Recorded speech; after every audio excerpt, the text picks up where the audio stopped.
பேர் சந்தோஷ், பொண்ணு பேர் ரம்யா தானே? ஆமாம் ஆமாம். இப்போ நான் வந்து நிச்சயதார்த்த பத்திரிக்கையை எழுதிடுறேன். வணக்கம். சரிங்களா? சரிங்க சார். வாங்க வாங்க உள்ள போய் உட்காருங்க. வாங்க. வாங்க வாங்க. வணக்கம்.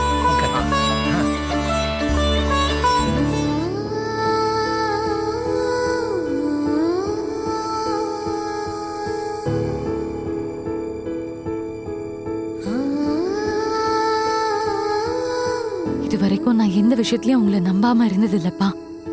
ஆனா நீங்க அந்த நம்பிக்கையை வச்சு ரொம்ப நல்லா கேம் ஆடி இருக்கீங்க. இது எல்லாத்துக்கும் இன்னைக்கு நான் உங்களுக்கு திருப்பி தர போறேன். தயாராருங்க.